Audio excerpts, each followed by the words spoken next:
Greetings, and good afternoon, Juneteenth family. Welcome to another weekly edition of our Lunch and Learn. E is exhaling, having an opportunity to breathe, to rest, to refill yourself and rejuvenate yourself, because no one can pour from an empty cup. As you evolve and become more of yourself, you begin to attract the people that are there for you. Amen. So everything you need is in this space.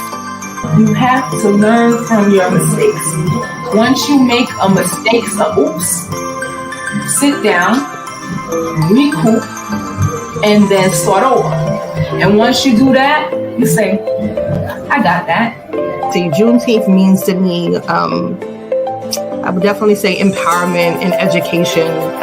When I experienced it, it's like just coming together and, being a part of something bigger than myself, And A new start, starting a new chapter, opportunity,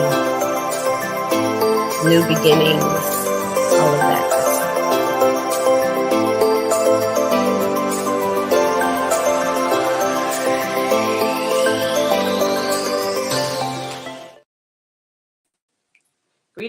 Greetings, and good afternoon, Juneteenth family. Welcome to another weekly edition of our Lunch and Learn. Today, we are joined by one of our Black King awardees from this past Juneteenth, a brother known by the name of, title of Sabumnim, which he'll tell us more about once he comes up on stage. But let's bring Brother Radiant up to the stage. Brother Radiant Smalls. Hi, good morning, everyone. Welcome, Radiant. How are you today? I'm doing well. How are you?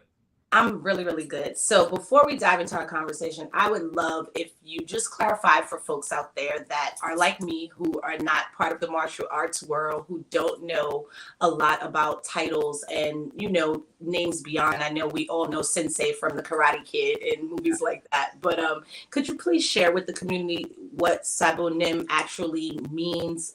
Clarify, let them know that it's actually not your first name like I thought it was. Yes. And then from there, you can actually just share some more about yourself. I know you come from a martial arts family and are a 5th degree black belt. So, let's dive into the convo. Well, good morning, everyone. We usually start off most things in martial arts. We give a courtesy, which is like a handshake or just showing a sign of respect. So we just to all of the people in the martial arts community. Sabumnim, what Sabumnim means is like master instructor. And I'm the master instructor of my school. Most of my students call me sensei, but Sabumnim, I have senseis that actually that are under me. So, that's the distinction in the school, is that I'm the Sabumnim of the school. They're the senseis of the school, but it's just all levels of instructors.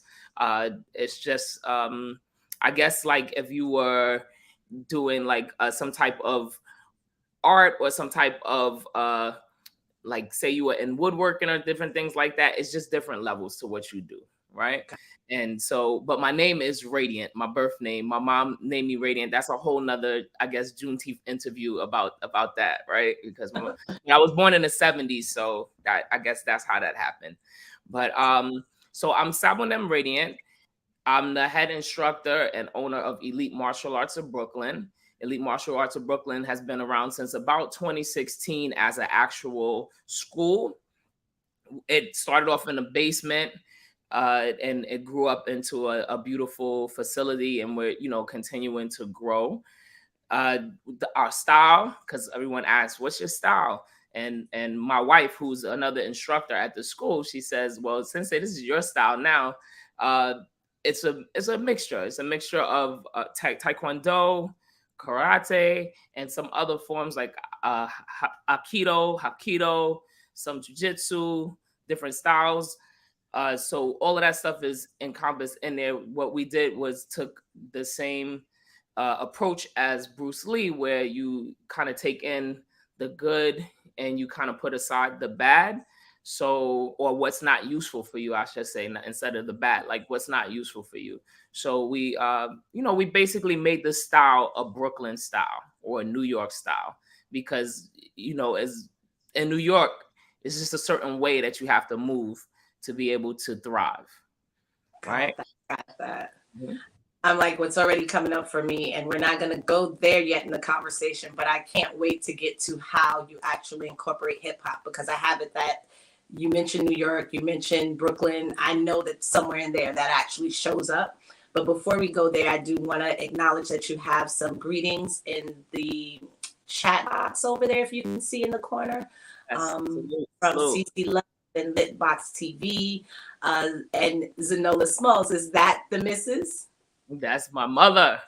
That's mom. Well, That's listen, my mom. She's out camping right now, but she's I love that. Greetings, mom. Greetings. And perfect timing for her to drop in, because I would love for you to share with us. Like, I know that you're a little and while I'm refreshing, you can share with the community about your background in martial arts, how you came to it, the generations in your family, how your family, got started.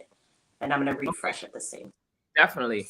Well, so I started off in the martial arts, growing up really young.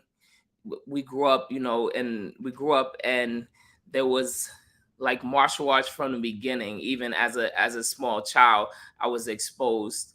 And then eventually, as I grew up, because I kind of pushed it to the side. Eventually, as I grew up, my nephews and nieces and things like that, they were in a martial arts program. So this is me as a what, I don't know, maybe 5, 6, 7, 8 years old, practicing with people like Professor Anthony Muhammad and things like that, to like kind of stopping and then moving on to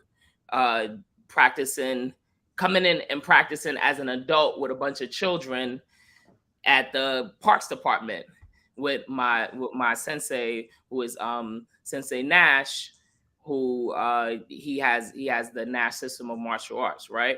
So all of my nieces, my nephews, my brother, my sister, brothers and sisters, they were all in the program, and they were all ahead of me in the program and things like that. But I thought it was pretty cool, so we kind of made it a family affair. We had a house over in Clinton Hill, and it's one of those old school houses, about 100 years old house. So it had a really big kitchen. So that was like our dojo at the time. So we would come from and have tournaments all the time, like any given day, just impromptu tournaments inside the kitchen. And as it went on, some of us went on to become black belts. Some of us discontinued, but kept it in our hearts. And for me, I kept on practicing and working with my sensei. I think I had took little breaks here and there, but that's if you ever taken martial arts, then you understand like how that life rolls. You kind of end up hitting the wall, take a break, and then you come back, and then you like go gung ho, or you never take a break. It just depends on the person. So with that said, we ended up opening up Elite Martial Arts of Brooklyn because I was at a break point, and we went on a cruise with some friends of mine. And a really good friend of mine from childhood, he said, I was training his kids, and he said, hey, if you started a school, he has a bunch of kids, like between his kids and his nieces and nephews and all of that stuff like that. He said, if you start a school, then I got you with them, and I'll get other kids that they know. And with that, then, we started in the basement. I'm like, so here we are, 7 years later? Yes. With a full dose. I love that. So can you share some core values that you like to instill in your students through martial arts? Like, what is it? Because I have it that it's more than just the art for you. It sounds like it's a way of being. So what are some of the things that you instill in your students and things that you highlight for them as they're going through learning these techniques? And so one of the most important things to us and to me you have to have discipline, and discipline is so important. I have this feeling that there's not as much discipline, and that's why sometimes we don't make it as far just as people in general, we don't make it as far because we don't have a level of discipline. We want the vacation, but we don't want to put the work in, right? So with martial arts, I feel like it's like a simulation of life. It's not only just physical fighting, but it's also you putting in that grind work on a daily basis or on a regular basis to be able to achieve a certain goal. So you're basically simulating exactly what you need to do to be successful and to thrive in life. And what is success? Success is whatever you make it. It could be money for some. It could be love for some. It could be, just to be able to travel. But whatever it is, you still have to put in grind work every day. There's nothing that you can't achieve without putting in that grind work every day. So that's my biggest and most favorite part of martial arts. And then another core value is just treating people with kindness and respect and love. I was just talking to a parent before we went into the interview, and she said her child was overweight. And I was letting her know, I said, listen, in our community, we don't, like, when you come in, we're going to teach you how to exercise, right? But we don't shame you if you only can do one push-up, if you could do no push-ups, if you come and experience it, you do one push-up and you couldn't do one push-up before, they cheer you on like you won a lotto. They're going crazy because they saw you achieve something that you couldn't do, even though they can probably do 10 of them. You know what I mean? It's just, that's just the culture. The culture is that every person has their own journey, but we want everyone to end up in that same place, which is that successful place, which is your defined success. Got that. I'm sitting here and I'm thinking, so what age ranges do you take at the dojo? What age ranges, and what age range is also your favorite age to like pour into? You're trying to get me in trouble. So the age ranges that we take in the dojo. So on books, we take 3 and up. But if you come to the school and you're 2 and you can function like a 3-year-old, as long as you can stay on your circle, then, and you can follow directions, then 2, we could do 2. But like on paper, it's 3 years and up. And when I say up, I have a student, and I always say she was with us because she's not with the school, but she's still alive and thriving. But she was in her late 60s, I want to say early 70s. Wow. And she would roll with us on the mat and everything. I'm talking about Moses Powell style, Vive Jiu-Jitsu style, rolling on the mat and everything. So so it's there's no limit. And in terms of favorite age, I don't particularly have a favorite age. I have favorite moments with the different age groups, because with the top, like the 3 to 5-year-olds, it's that moment when they first, like when it first seems like they're going from kind of like, I'm just trying to stay on the floor and keep still, to like, wow, they're really punching now and they're really kicking. So I like that. I really enjoy that moment. I really enjoy getting them to that moment. And for the children that are like the school age, like a little bit older, I just like when they start building their confidence. Like when they first start off, they don't have as much confidence, and you just see their chest kind of puff up a little bit more and things like that. And for the adults, I like when they find focus, when they find their direction again. Because as an adult, I always tell adults when they come try out, that nobody is there to tell us what to do, or we don't really have to listen to anyone. But sometimes we do need somebody to say, hey, you need to listen to this, and you need to take this step, and you're slacking. You know what I mean? You need it, but nobody can tell us nothing, right? So I think that is very important that we have that as adults as well, as someone to be held accountable to. That part. I'm thinking to myself, the amount of people, especially since COVID, that are working remote from home, or just entrepreneurs that may be starting out and have more than one job, or just how important having that discipline is. So like really just relating it to like everyday living. So Shawnee at W says, this is so true, that the support is very real at Elite. And Esther Moore says, so please share with me, because this is the second time that I'm seeing it, and I'm sure that it's a greeting, but OUS Sensei. Okay, so we're saying, they're saying us. So us is I love the phrase us, right? Because, and I told my students one day, I said, I'm gonna stop saying us. And I literally said it 50 times after I said I was gonna stop saying it. But it's one of those things. It's nice in the community because it means I understand. It means hello or respect. It means no. It means yes. It's just when you use it. Like if I say do you understand? You say us. That means I understand. Or if I explain something, it just depends on when. If I walk up to you, I say sensei us. That means that, like, hello, how you doing? Respect. So it just depends on when you use it in the context. Got that. Thank you. So, in your opinion, what role does martial arts play in promoting physical and mental wellness?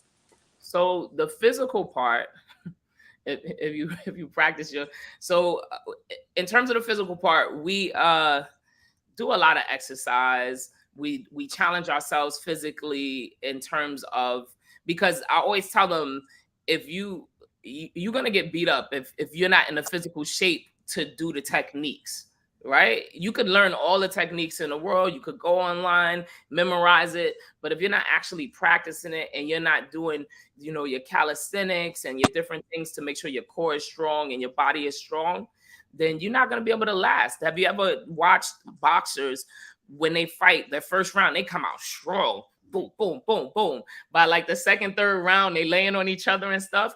I respect them because, listen, they just went 2 minutes or whatever amount of time and they're putting it all out. That takes a lot of energy. And if you don't condition yourself, then you won't be able to carry on the acts that you need to carry on, which, like I said earlier, martial arts reflects life. Because if you're not physically fit, if you can't hit those stairs, if you can't do what you got to do, then what happens when somebody's chasing you after work? Or what happens when you got to get to that meeting, you know what I mean? And you carry it, your stuff, you're going to have to be able to move. So it just really fits in well. And plus, when you work out, you feel good.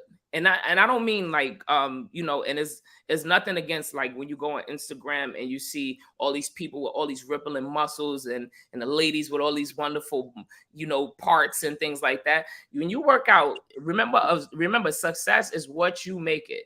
So you work out for what you're trying to achieve. The number one thing that should be the common denominator, though, is that you should be working out so that your physical health is sound. That's the number one thing. It doesn't matter like how you look on the outside, because, to be honest, some people like them big, some people like them small, some people like them medium. You can't please everybody. Just go for your core audience, right? That's what and your core audience should be you first, right?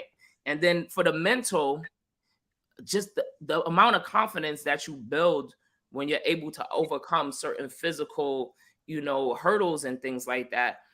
Just your mind. Like, I literally in my mind feel that I can do whatever. And I want people to understand and feel that way as well. And I feel like I've achieved, I don't even feel like, I know that I've achieved so much at this age. And it's only because of how I feel in my mind and in my body.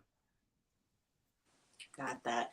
I was just going to say, I'm sitting here chuckling because I opened up my Instagram this morning and I saw a post that Kevin Hart put up because he called himself doing young things. He said he was doing young things and he was outing himself because he was telling people to take care of their bodies. And next thing you know, he pans the phone and he shows that he's in a wheelchair. I didn't finish watching to see exactly what young stuff he was doing and what he was up to. But just being in my 40s alone, I know how important it is to have the physical discipline of some sort. So would you suggest getting into martial arts for someone who, say, hasn't even barely worked out in like forever, and they get to a point where your body is starting to, we all know calisthenics, Pilates, yoga. Would you offer martial arts or say that it's one of the things that could help someone get their body in a good physical place? Yes, I definitely recommend it. And one of my main reasons why I recommend it is because when you go to the gym, unless you hire a personal trainer, you don't have that much guidance, and you need guidance. You need someone to kind of like show you what's the right way to do it so you don't hurt yourself. I remember walking past a lot of these kickboxing things, and I would look inside and see the people kicking. I'd be thinking like, oh, they're gonna have bad hips, bad knees, bad. Oh man, no. And if any of my students will tell you, I'm a super stickler on alignment and different things like that, and how your posture and all of that, because it's important, because you could go ahead and do it now, but later on you're gonna be hurt. And for us in our 40s, that ain't that much later on. We're gonna hurt ourselves now, right? So I think that the guidance is important, and then also the motivation is important. You need someone or a group of people. You need community to be able to push you and hold you accountable. Because how many times I know that everyone who's logged in, they've signed up for a gym. Every person has signed up for a gym. I would say about 90-something% of them have just been donating their money to that gym, right? But I'm hitting you up. I'm calling. We miss you. We haven't seen you in a while. Let's get back into training. We're hitting you up because we want to hold you accountable. So I think that it is important, especially at this point in your life, because also, you probably have children at this age. You don't want to be one of those parents that can't keep up with your children. You know what I mean? You want to be able to enjoy your grandchildren. Hopefully, you want to be healthy with it. And plus, you're getting to that point in your life where you might be retiring. You want to be healthy for it. You want to be able to walk in Rome somewhere, and you don't. So I think it's very important. Matter of fact, we're working on it. We're gonna introduce for the parents of our school either a no fee or a very low fee fitness class. We're just trying to work it out in the schedule, because once we commit to it, we're committed to it. So we're gonna work that in as something, as a thank you, because they bring their children, to make sure that they get in there as well. Because some of the parents, practice, but some of them don't. So, just to get them in there, we'll figure it out. I love that. So Sensei Donna says, greetings to you, and that elite holds each other accountable, and that you guys encourage each other to be great. I love that. Yeah, so Sensei share is the co-owner. She's the co-owner as well. Oh, so beautiful. Beautiful. So I know that your wife is also a sensei as well. Did you guys meet in martial arts, or how did that love come to be? I love or relationships. We actually we just kind of met. Like, we didn't know each other. We just kind of met. We met at a store. And it was like her friend was a acquaintance of mine. She wasn't a friend, but she was like a friend that I knew from school, and things like talk to in class, like about stuff. So it was kind of just weird and just like impromptu. It was like, all right, friend, out of the way, we need to talk. So we kind of talked, and we literally gelled from there. We just were inseparable, like. And were you guys both in martial arts, or did you introduce her to martial arts? I didn't introduce her to martial arts. We both so at the time we met out of New York, but when we moved to New York, that was a little bit later on. That was when everybody was going to class, and including my son, I want to say, was in it. So she would bring him, and we kind of all started at the same thing. We do everything as a family. So she was definitely a lot into dance and things like that. And she ended up, I can't remember exactly when she ended up on the floor, but it's like one of those things that you're there and then you just end up on the floor. And she was training, and she trained under my sensei, but I actually gave her a black belt though. And she'll tell you that I gave her the hardest time out of every student, like in the school. Sorry, your signal broke up. Oh.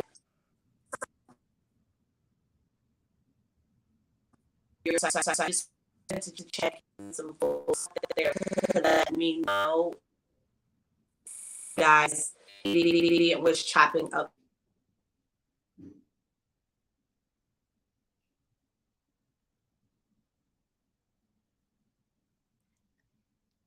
I think I'm not sure if you guys are experiencing it.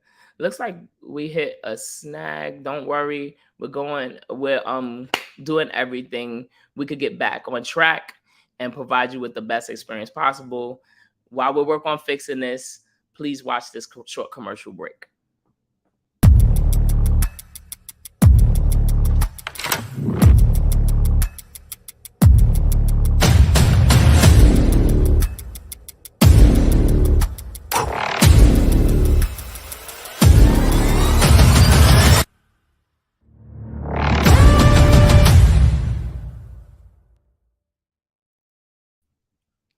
All right.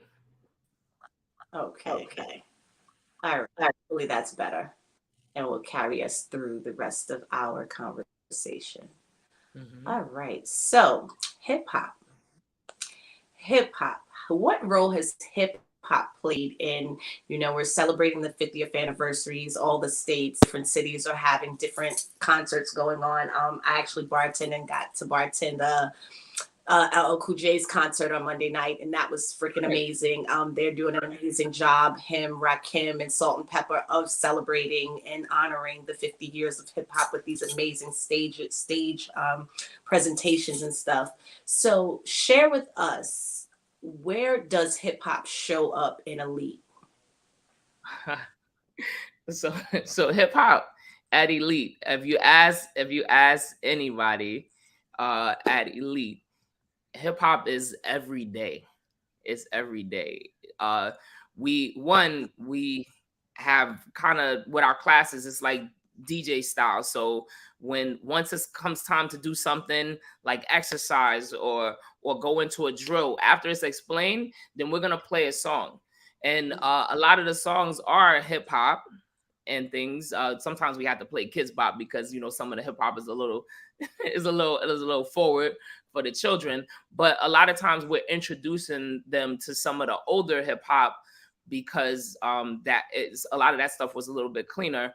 And the children sometimes have no idea, but they're experiencing like what we experienced in the 90s and the 80s and things like that.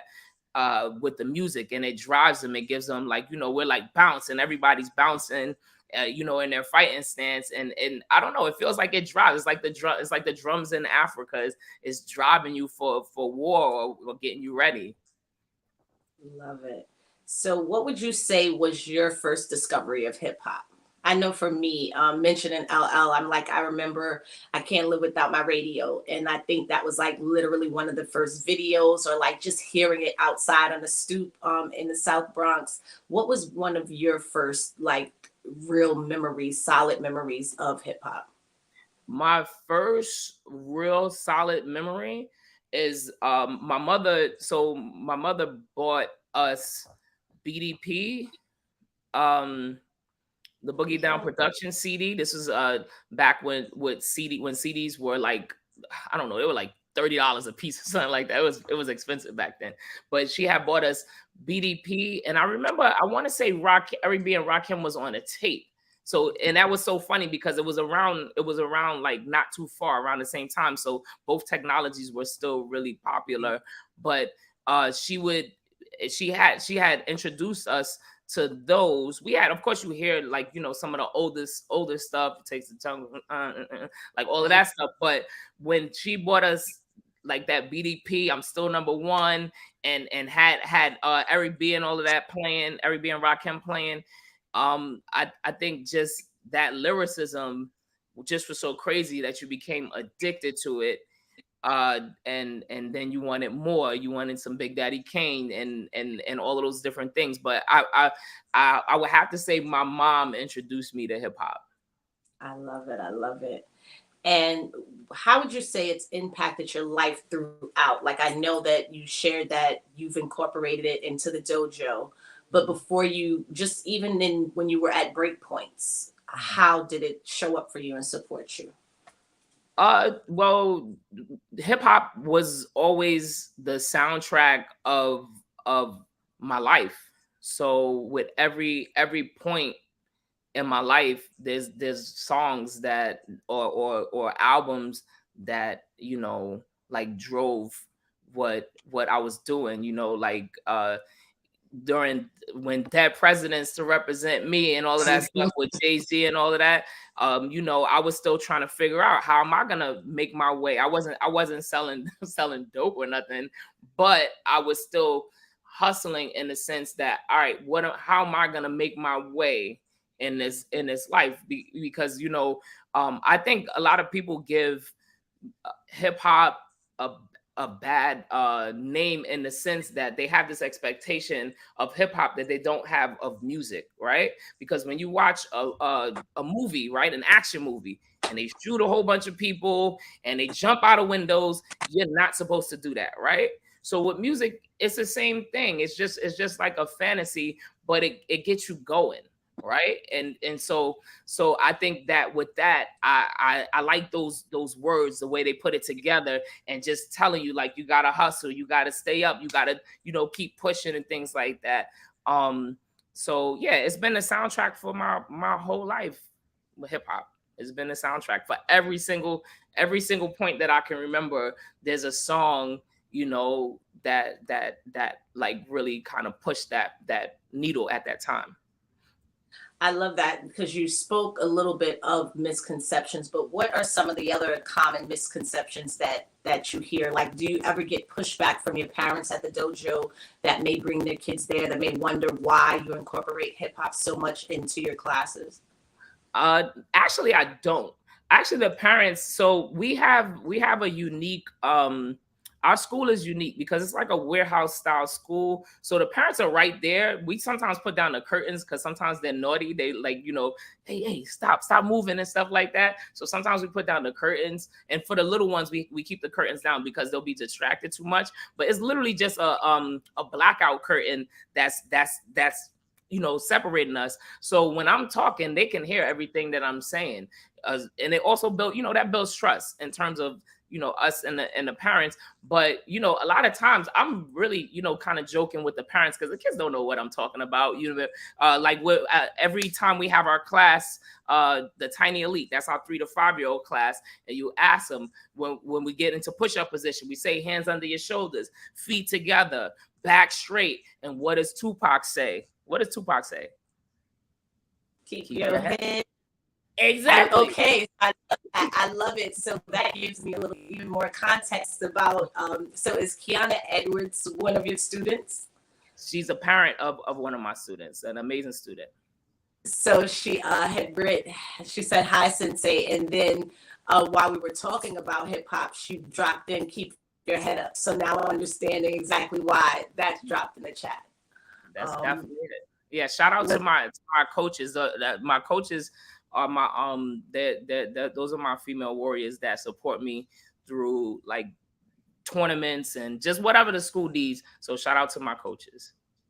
I love that. I was actually definitely just noticing that from myself and observing how many men were showing up in the chat and are here. Cam said, "Keep your head up, sir."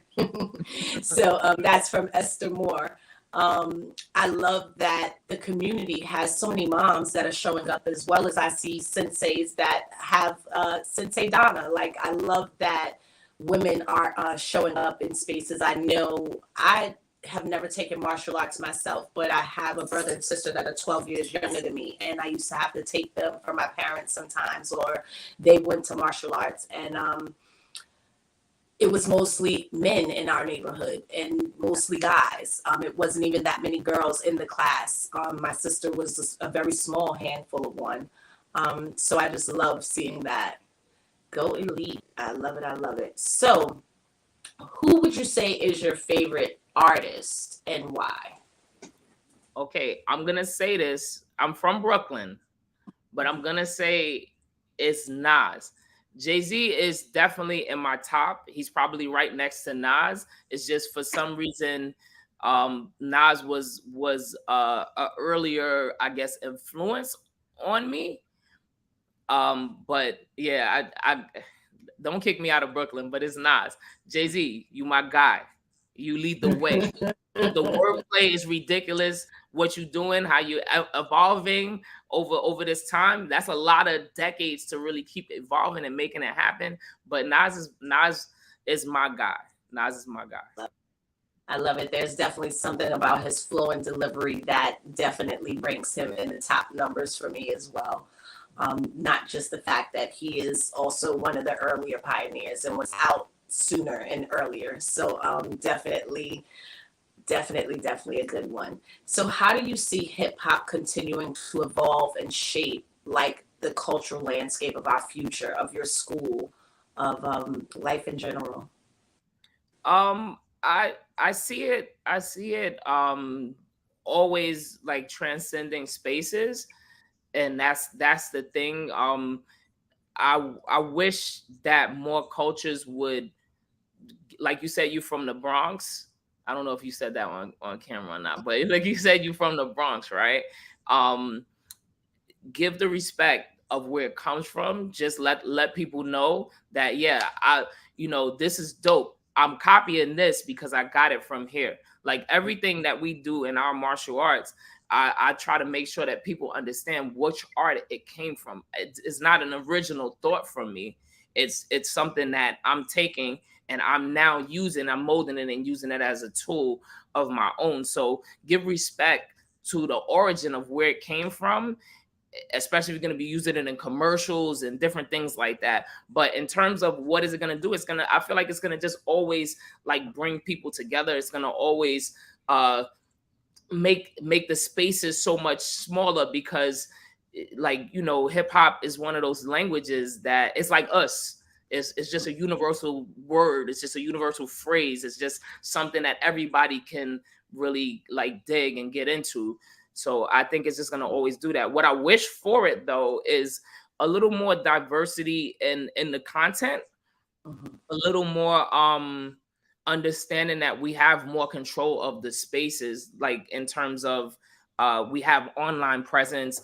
When I was growing up, if you wanted to be a musician, like a hip hop artist, then you would have to go through a gatekeeper, which is a record label. Right now, you don't have to do it. My son is a hip hop artist, and he just did an amazing show the other day at Rockwood Music Hall, and I feel like now all he really has to do is just kind of get himself out there, and then he can build his own following. He doesn't have to go through a record label for a loan or things like that. So I think that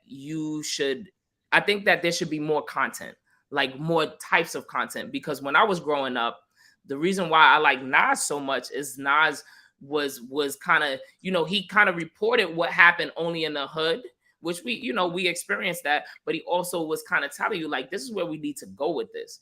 And I enjoy the party music, but it has to be a balance. We don't only just eat sugary snacks for dinner. We eat food with like, substance or sustenance, one of those two. Well, got it.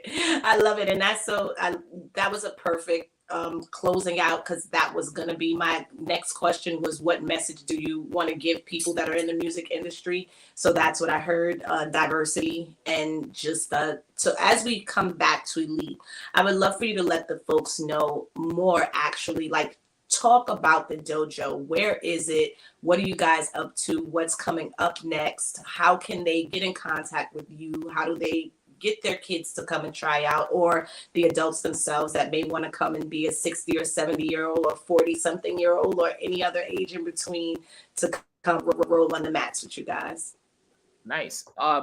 Well, so we're located, our location currently is 1779 Pacific Street between Utica and Schenectady. Everything is by appointment only. Please don't walk in talking about you challenging the sensei. All right. It's by appointment. It's by appointment only. So, but you could schedule an appointment, free trial class on our website, which is elitemartialartsbk.com. And that's elitemartialartsbk.com. You can also go on one of our social media platforms and just reach out to us. preferably Instagram or Facebook, in terms of going there to set up to like kind of communicate.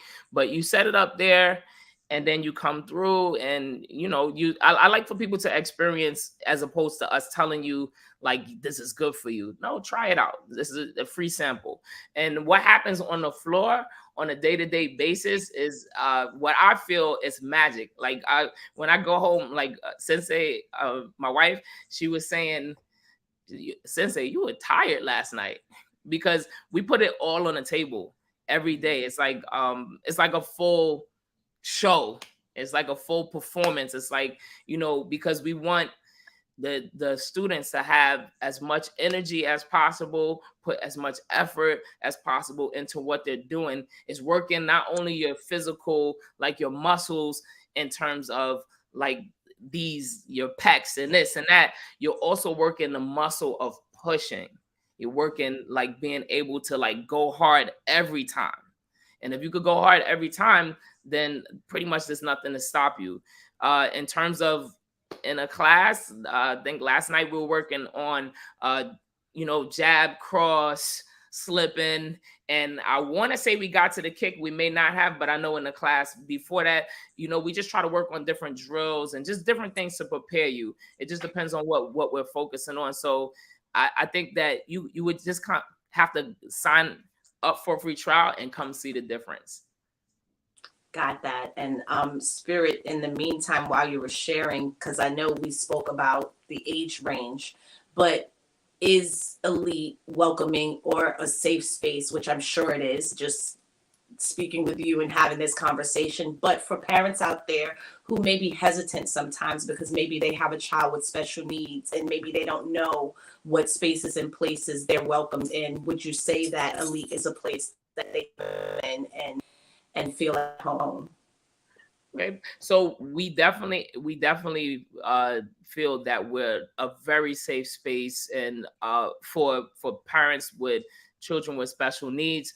Little known fact about Sensei, or Sabumnim, they call me Sensei, but little known fact is that I worked in the industry of people with developmental disabilities.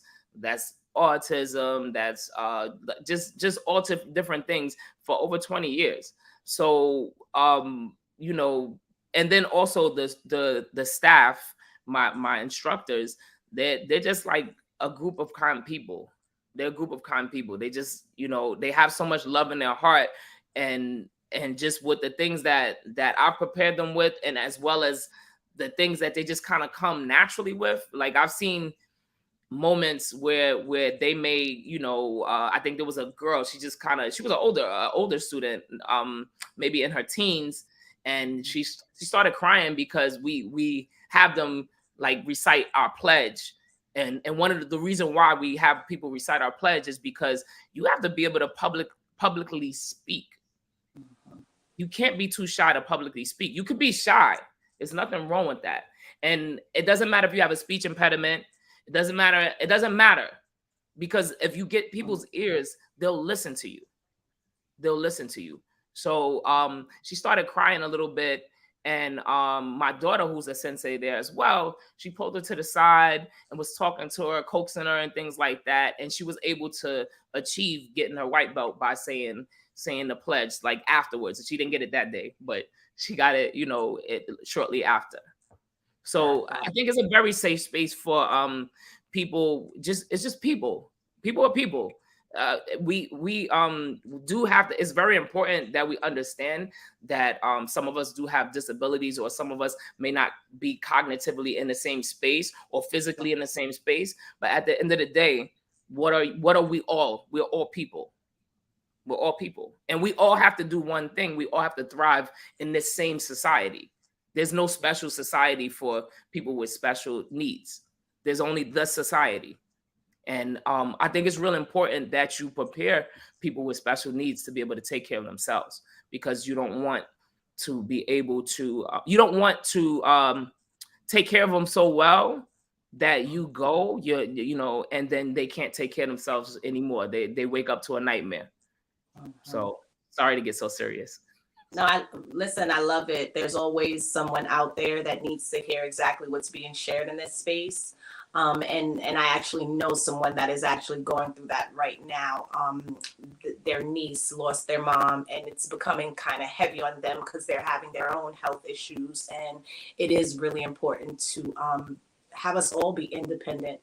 So there was an observation made, which I love because it touches the subject of what you just spoke about getting serious. So there is a YouTube comment that says usually Master Dojo is very strict and serious, but you are very funny and energetic. And I have it. That's because your mama knew exactly what she was doing when she named you Radiant. It's just part of your being.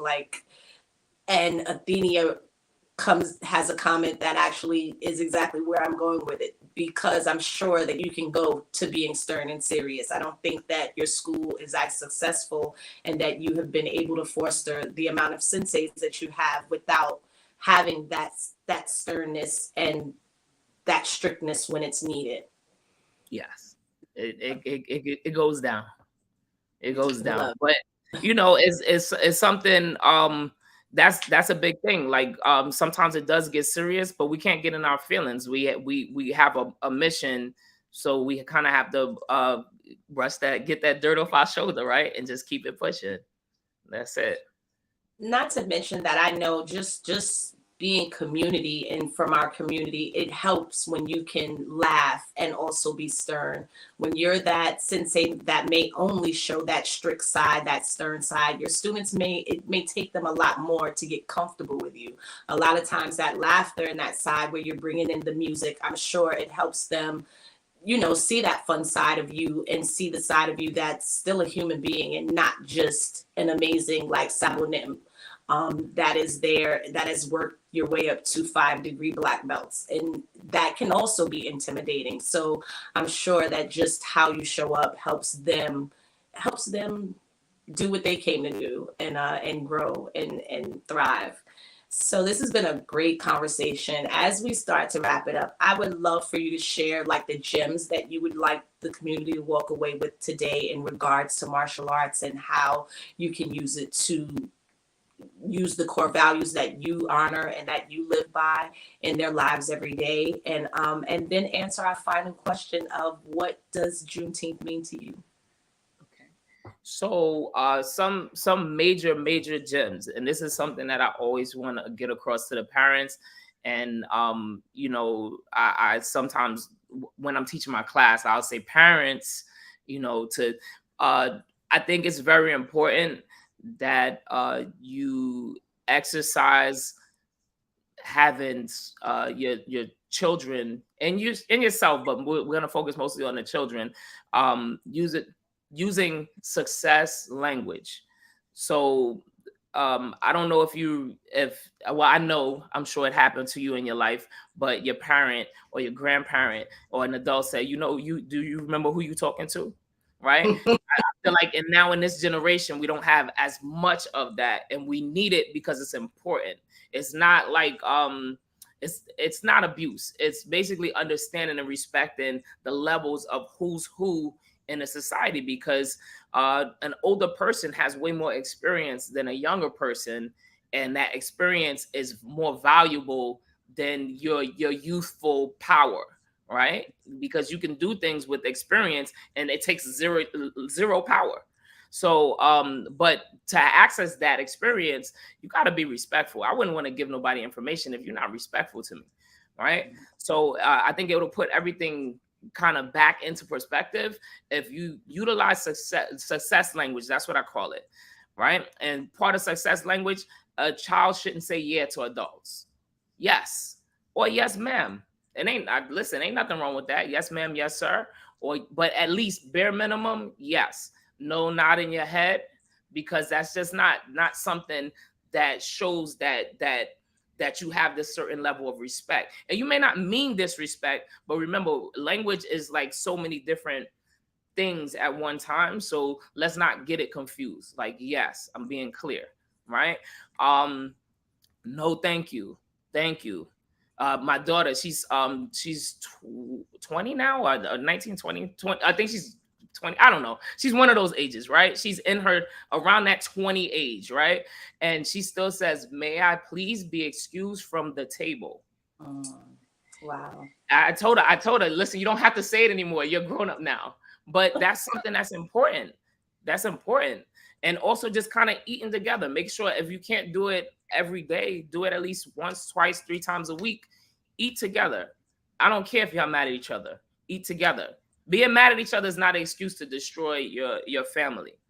Like, you still have to, no matter what. And I think that's what helped Sensei Don and I, like, along the way, is even if we're mad at each other, that doesn't mean anything. It's the overall picture.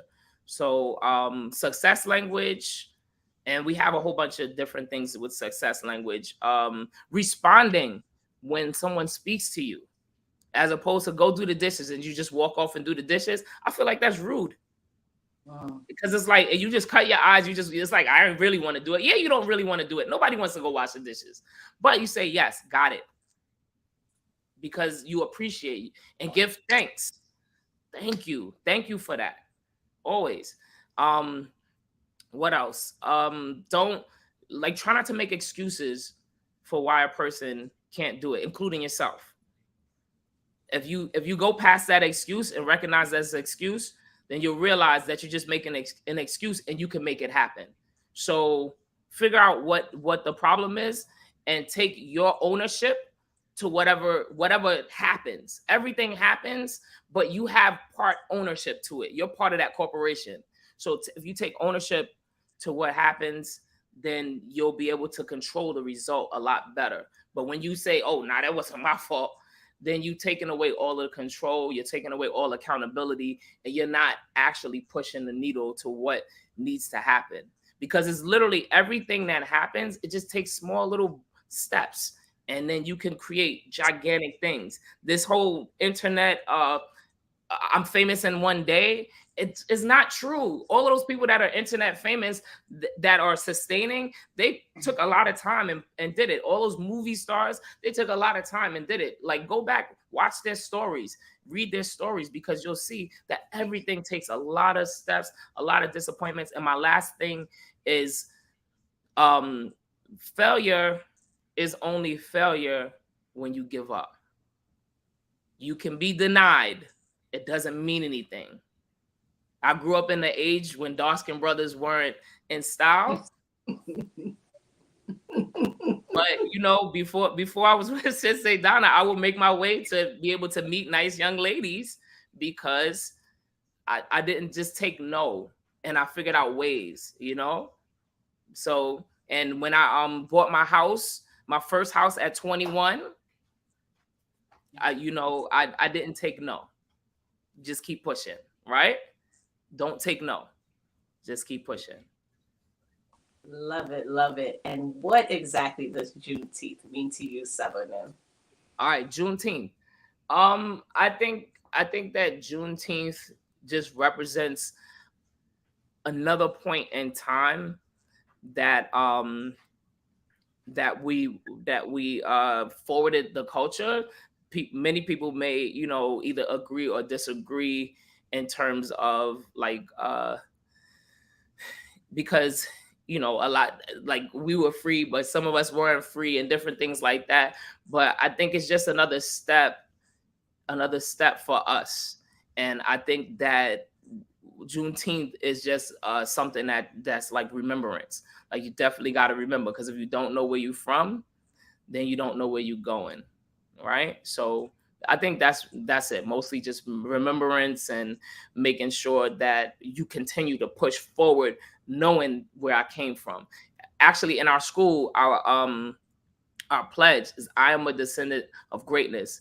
Therefore, that is what I must live up to. You come from these great people that came from kingdoms and different civilizations and were put into slavery.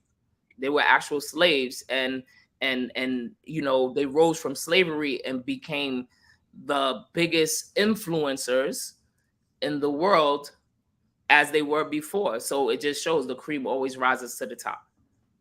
Ashe, I love that. The cream always rises to the top. And on that note, folks, if you are not already following Sabumnim Radiant, please do. His information is down at the bottom. It's scrolling across as well as it's dropped in the comments as well, if I believe. And if not, they will be. And thank you for being here with us today. I love when we get to have a conversation that's not an everyday conversation in our community and martial arts that I think should be more of a tool used in just our children's lives and just how we are discipline ourselves and just so much to conversate about it. Like I'm sure you mentioned at the top, even your name. I'm sure that your mom has a lot more to do with this and all of it, even the idea to send you and your brothers and sisters. Because I know I definitely missed a little bit of what you were sharing in there. So I didn't catch whether she practices as well. But she was on the mat. She was on the mat a little something too. She was before you guys or like after? Simultaneously during that whole thing where the whole family was in it at the same time. She was on the mat. That part, I love it. And I'm about to risk it in my selfish trouble, but there are more tools than just the church. And I love that she found a whole nother tool that has opened up this way of being that has you out here doing the work that you're doing. I'm so grateful that you were recognized and honored as one of the Black Kings, and keep doing your thing. And I wish you and Sensei Donna all the best, and just continue giving the world what you're doing, and you will be viral and you will be known, and Elite is just that. Thank you so much. And thank you, Juneteenth org, and thank you so much for the great interview. I had a great time, and thank you, Elite, for rolling up. Elite and all my family, you know you're Elite as well. Litbox TV, I see you. I love it. Thank you. And everybody, thank you for stopping by today. We appreciate you. And I will see you behind the scenes. Right. I will see you behind the studio. And for next week's guest, you guys, we have Dan Smith. He is a custom fashion designer that works with celebrities and entertainers to help make their NFT items into collectibles. So join us next week. If you're not already, please like, subscribe, and share the videos. And thanks for being here with us today. See you next week.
Greetings and good afternoon, Juneteenth family. Welcome to another weekly edition of our Luncheon Line. E is exhaling, having an opportunity to breathe, to rest, to refill yourself and rejuvenate yourself because no one can pour from an empty cup. As you evolve and become more of yourself, you begin to attract the people that are there for you. Amen. So everything you need is in this space. You have to learn from your mistakes. Once you make a mistake, sit down, recoup, and then start over. And once you do that, you say, I got that. See, Juneteenth means to me, I would definitely say empowerment and education. When I experienced it, like just coming together and, being a part of something bigger than myself, A new start, starting a new chapter, opportunity, new beginnings.